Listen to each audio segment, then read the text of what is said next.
сделали дорожечку, подход к этой сосне самой. Свое дерево растет.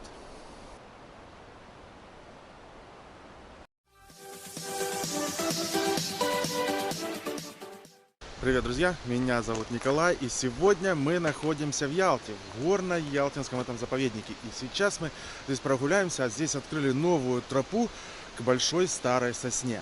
Как она выглядит и как тропа выглядит, все мы сейчас увидим на протяжении видео. Кстати, не забывайте подписываться на мой канал, и теперь давайте погуляем. Так, друзья, эта дорога у нас ведет на Айпетри. И не доезжая даже водопада Учансу, здесь вы встретите вот такой вот из веток сделано типа как арка. И на ней написано «К сосне Паласа». Здесь, естественно, есть небольшой стенд, на котором можно много чего почитать интересного. Я вам сделаю фотографии, вы сейчас и почитаете. Ну, а мы, естественно, с вами будем двигаться вот к этой сосне. Вот по вот этой тропе. Кстати, чтобы это посещать место, естественно, вам понадобится пропуск. Или, если это для местных, будет бесплатно. Здесь, как вы видите, я билетера никакого не встретил, который, может быть, где-то по пути встретятся, которые будут проверять пропуска. Ну, а, естественно, для не местных жителей, для туристов, это будет услуга платная. Вот, друзья, мы теперь движемся в сторону этой сосны. С одной стороны, естественно, речуха, которая летом в частых случаях пересохшая, и здесь огромная такая балочка. Ну и вот мы видим, что здесь уже сделано. А здесь у нас сделано всякое интересное. Есть что почитать по пути. Про плющ обыкновенный. Хотя это растение-паразит, которое желательно убирать. Он портит деревья, он в них внизывается и пускает корни, и дерево потом засыхает. Вот как, например, вот это дерево. Его надо убирать, а не восхвалять. Так, друзья, здесь еще установлена вот такая вот качелька. Можно посидеть, отдохнуть.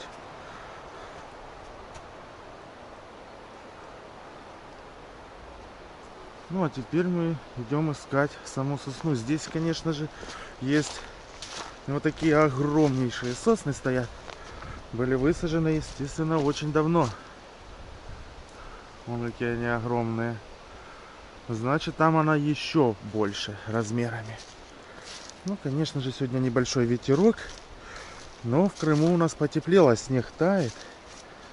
Свежий прекрасный воздух. Прогулочка по такому шикарному лесу. А вот еще одно редкое крымское растение. Здесь все написали нам. Ну и как оно само выглядит, я вам сейчас покажу.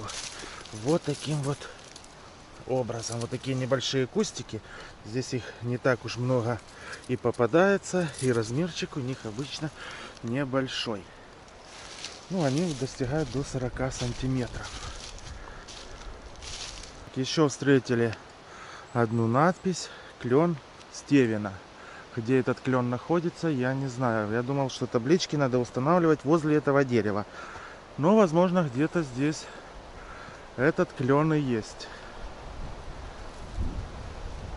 Так, ну мы уже почти пришли. Здесь маршрут не такой уж и длинный, 200 метров. Там уже была табличка 100 метров. Мы прошли.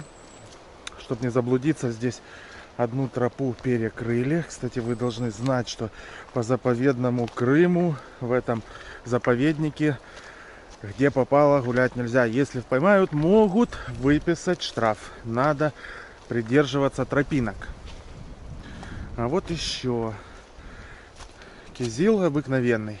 Ну вот кизил здесь я вижу. Вот такой вот кустик здесь есть. Ну а мы с вами идем дальше. Ага, я уже вижу. Да, на самом деле громадное дерево. Сейчас мы к нему и подойдем. А еще в заповеднике нельзя собирать грибочки, друзья. И для ялтинских грибников, я думаю, это большая проблемка. Теперь поискать грибы им придется куда-то ехать, где нет этого заповедника. А сам заповедник очень большую территорию занимает. И места здесь, естественно, раньше были очень грибные. А вот мы уже и подошли. Кстати, еще здесь растет дуб пушистый. Так, это тут Есть такая старая фотография. Возможно, он здесь когда-то был. В данный момент я его не вижу. Ну вот, сделали дорожечку, подход к этой сосне. Самой большой здесь, которая есть. Сосна Палласа. Маршрут очень несложный. Единственное, что после дождя здесь очень скользко на данный момент. Ну, возможно, еще щебеночкой посыпят, будет красота. Вот она, смотрите, какая она огромадная. Здесь, как вы видите, ее вокруг оградили, чтобы никто туда не заходил. Ну и само деревцо, конечно же, смотрится внушающе.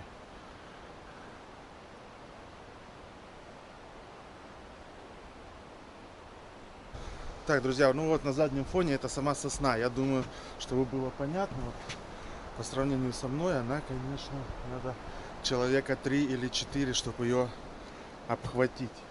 Вот такое вот здесь красивое дерево растет. Так, друзья, давайте теперь посмотрим его со всех сторон. Здесь корни аж вон как наружу повылазили. Да, дерево на самом деле очень громоздкое.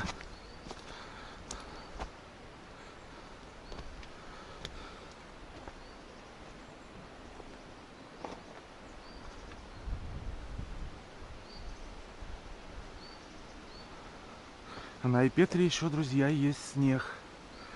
Но из-за того, что потеплело, конечно, он сейчас тает.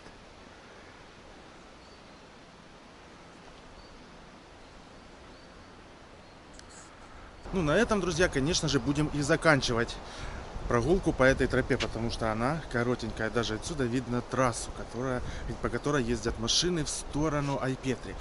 Надеюсь, видео вам понравилось. Не забывайте его комментировать, ставить лайки и подписываться на мой канал. Так что, друзья, всем добра и мира и до новых встреч в новых видео. Всем пока!